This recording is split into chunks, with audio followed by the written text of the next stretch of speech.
Good morning, student of class 4.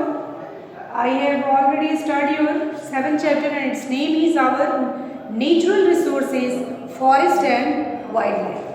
Our natural resources, forest and wildlife. ये मैंने आपको previous video में start कर दिया था. मैंने आपको बताया भी था कि नेचुरल रिसोर्स दो तरह के होते हैं, नहीं, एक्सहॉस्टिव और इनएक्सहॉस्टिव. ठीक है.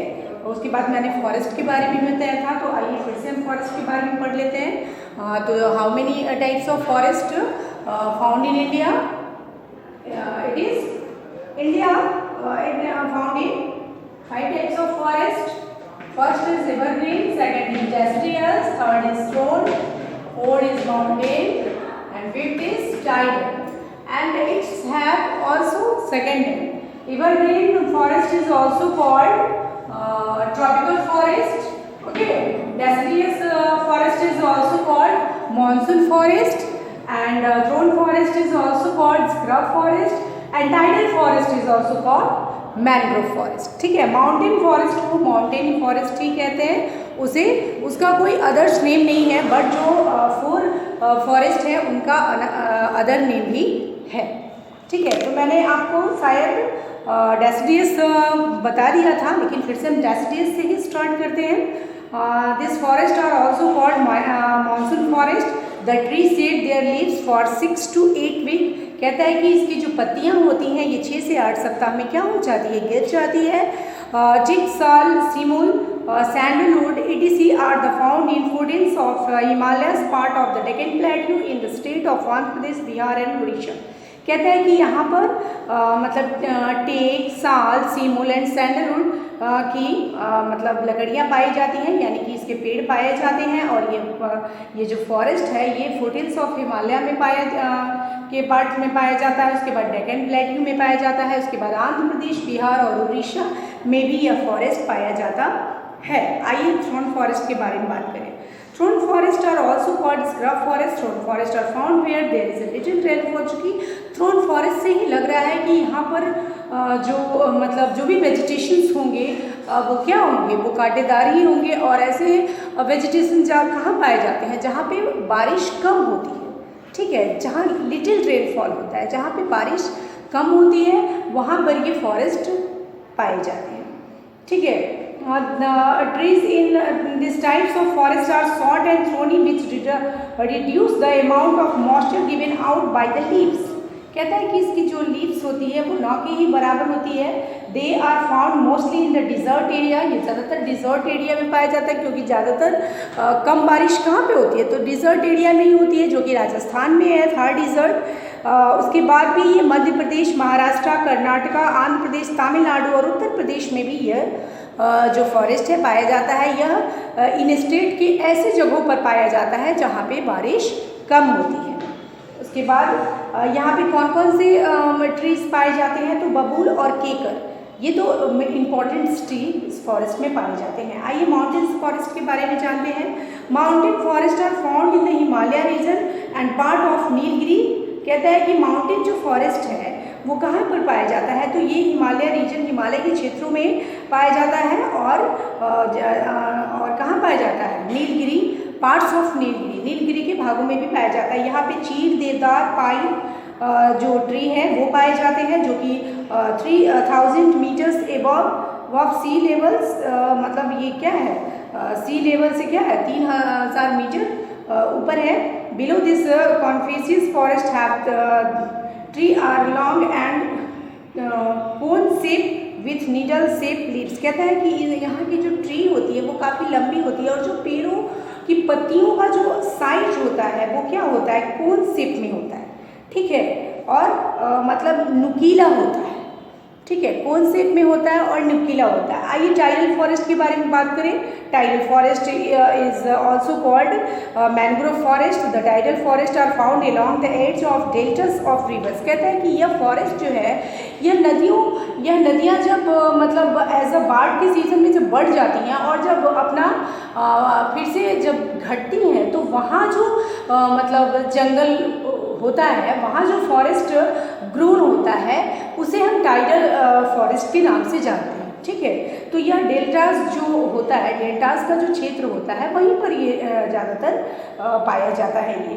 तो आइए, in India this forest found in the delta of river Ganga Brahmaputra Godavari Mahanadi Sundarban along the Ganga Brahmaputra delta is the largest tidal forest in the world. कहता है कि सुंदरवन जो है वो सबसे बड़ा डेल्टा है और यहाँ पे सबसे बड़ा टाइडल फॉरेस्ट पाया जाता है। कहता है कि यहाँ पे सुंदरी ट्रीज पाया जाता है। उसके बाद the wood of the sundari trees is use to making boats, और इन ये जो पेड़ है इसका जो वुड इस्तेमाल होता है ये ज़्यादातर बोट बनाने के काम में आता है, ठीक है। The northern part of Andaman and Nicobar island also has this forest. Andaman और निकोबार में भी ये फॉरेस्ट पाया जाता है। आइए फॉरेस्ट से हमें मिलता क्या है हम उसके बारे में जानते हैं। कहता है कि many important natural resource come from the world's forest. Forest provide food, wood, fuel and other material। कहता है कि फूड, ये जो फॉरेस्ट है वो हमें क्या क्या देता है, तो वो हमें भोजन, लकड़ी, उसके बाद जलाने के लिए जलावन, उसके बाद और सारी चीज़ें भी देता है। दिस फॉरेस्ट में be use for making furniture, shelters, papers, clothing, medicine and many other product. इन सारी चीज़ों से क्या क्या बनाया जाता है, तो रहने के लिए घर, पेपर, क्लॉथ्स, मेडिसिन और भी सारी चीज़ें इन सारी चीज़ों से बनाया जाता है। Forest are known as the lungs of our planet Earth. कहा जाता है कि हमारी जो पृथ्वी है उसका लंग्स है फॉरेस्ट। क्या है, हमारी जो पृथ्वी है उसका लंग्स है फॉरेस्ट। जैसे कि हमारे बॉडी में लंग्स होता है और लंग्स के without lungs we do not live, ठीक है, हम लंग्स के बिना जीवित नहीं रह सकते। उसी तरह जो ये पृथ्वी है वो फॉरेस्ट के बिना क्या है, मतलब उसका कोई अस्तित्व ही नहीं है, ठीक है। This is because the supply large amount of oxygen which all living things need to breathe. ये बहुत मात्रा में क्या देता है, हमें ऑक्सीजन देता है। आपको तो पता है कि ट्रीज हमें क्या देता है, ऑक्सीजन देता है, और हम जो गैस थ्रो आउट करते हैं, बाहर निकालते हैं, वो उसे क्या करता है, एब्जॉर्ब कर देता है। तो इस नज़रिए से it is a very important for all human beings and all living things, okay. They hold the soil with their roots and help to protect it from being carried away by wind and water। और जो ये trees होती है, तो trees के जो जड़ होती है ना, रूट्स, वो क्या करती है, वो मतलब मिट्टियों को होल्ड करके पकड़ के रखती है, ठीक है, ताकि वो एक स्थान से दूसरे स्थान पर बह के नहीं जाती हैं, ठीक है, जिससे सॉइल इरोजन कम होता है। Forest also offer a peacefully place for different activities such as hiking, camping, bird watching and exploring nature। यह हमें क्या शांति का स्थल प्रदान करता है कि जैसे कि बर्ड्स, अगर आपको देखना है तो आप जंगल में जाइए तो आपको डिफरेंट बर्ड्स मिलेंगे देखने के। कैंपिंग भी होती है वहाँ पे, ठीक है। उसके बाद आइए कंजर्वेशन ऑफ फॉरेस्ट, हमें कैसे फॉरेस्ट को कंजर्व करना चाहिए। कहता है कि when forest are cut down in large numbers it is called, जब पेड़ों की कटाई और मतलब जंगलों की कटाई बहुत मात्रा में होती है तो ऐसे इसको क्या बोलते हैं, तो इसको बोलते हैं डिफॉरेस्टेशन। तो हमें क्या करना होगा, डिफॉरेस्टेशन को रोकना होगा, स्टॉप द डिफॉरेस्टेशन, ठीक है। Cutting of trees destroy the eco system as many animals and birds are dependent on them for their shelters। कहता है कि अगर ये जो दिन प्रतिदिन जंगलों की कटाई हो रही है और जंगल जो बर्बाद हो रहा है, तो इससे क्या हो रहा है कि जो जंगल में मतलब पशु पक्षी रहते हैं उनके रहने का घर उनसे क्या हो रहा है, छीना जा रहा है, ठीक है, क्योंकि वो उसी पे डिपेंडेंट है, उसी पे निर्भर है, वो वहीं पे रहते हैं। अगर हम सारे मतलब जंगलों को जिस रफ्तार से भी हम उसे कट कर रहे हैं, अगर कट करेंगे तो वे कहाँ रहेंगे, ठीक है। Deforestation leads to many problems like soil erosion, slides and floods. और ये जो मतलब डिफॉरेस्टेशन हो रहा है, इससे हमें क्या क्या प्रॉब्लम्स झेलना पड़ सकता है। तो इस सॉइल इरोजन तो होगा ही, क्योंकि जब पेड़ कट जाएंगे तो पेड़ की तो जड़ रहेगी नहीं, तो क्या होगी, मिट्टी एक स्थान से दूसरे स्थान पे बह के चली जाएगी। उसके बाद लैंडस्लाइड होगा, अर्थक्वेक होगा, ठीक है, उसके बाद फ्लोड्स होगा, ठीक है। तो इन सारे प्रॉब्लम से बचने के लिए हमें क्या करना होगा, मोर प्लांटेशंस करना होगा, ठीक है, बहुत सारी ट्री को क्या करना होगा, लगाना होगा, प्लांटेशन करना होगा।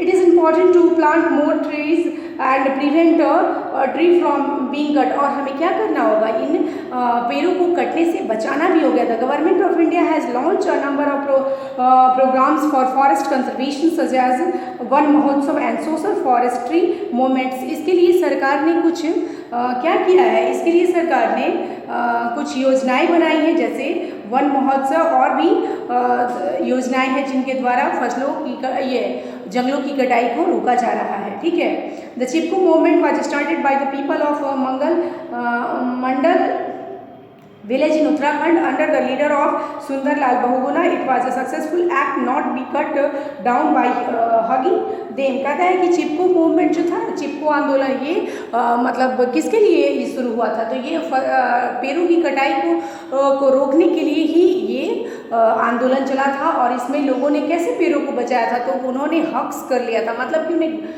वो ट्रीज को गले लगा लिया था कि हम इसे काटने नहीं देंगे। बहुत मात्रा में लोगों ने इसे मतलब सपोर्ट किया था, और इसके मुख्य जो ऑर्गेनाइजर थे वो थे सुंदरलाल बहुगुणा, जिन्होंने इस मूवमेंट को स्टार्ट किया था, और ये मूवमेंट सफल भी हुआ था। ठीक है। वाइल्ड लाइफ इन इंडिया, आइए हम वाइल्ड लाइफ के बारे में भी थोड़ा पढ़ लें। India has rich diversity of wild life. यहाँ पर जो वाइल्ड लाइफ है वो बहुत अच्छी है। Leopard, lions, Asiatic elephants, the Bengal tiger and Siberian cranes are commonly found in India. Elephants, deer, panthers, the one-horned rhinoceros, snow leopard, etc.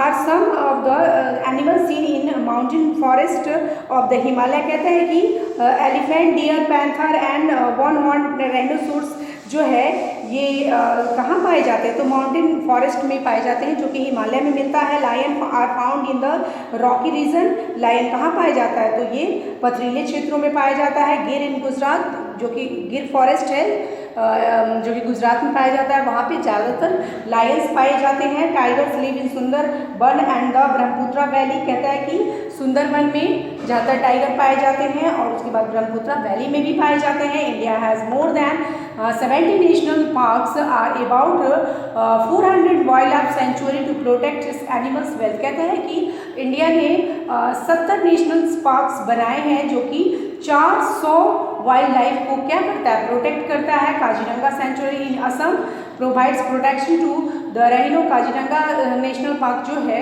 वो रहीनों को क्या करता है, प्रोटेक्ट करता है। ठीक है। The Bandhavgarh in Madhya Pradesh in tigers reserve. Madhya Pradesh में भी जो मतलब पार्क्स है वो किसको प्रोटेक्ट करता है, वो टाइगर को प्रोटेक्ट करता है। It protect the Bengal tiger, the national animals of India. यह किसको प्रोटेक्ट करता है, तो ये बंगाल टाइगर को प्रोटेक्ट करता है, जो कि हमारा नेशनल एनिमल है। उसके बाद Keoladeo Ghana national parks popularly known as the Bharatpur bird sanctuary in Rajasthan is the home of many different types of bird. क्या है, बारटपुर बर्ड सेंचुरी जो है वहाँ पे बहुत सारी बर्ड्स रहती हैं, और उनको क्या मिलता है, प्रोटेक्शन मिलता है। ठीक है, जो कि राजस्थान में है। Gym covert national park, one of the most popular national park in the north India. North India का सबसे मतलब फेमस पार्क कौन है, तो जिम कोवर्ट नेशनल पार्क है। ठीक है।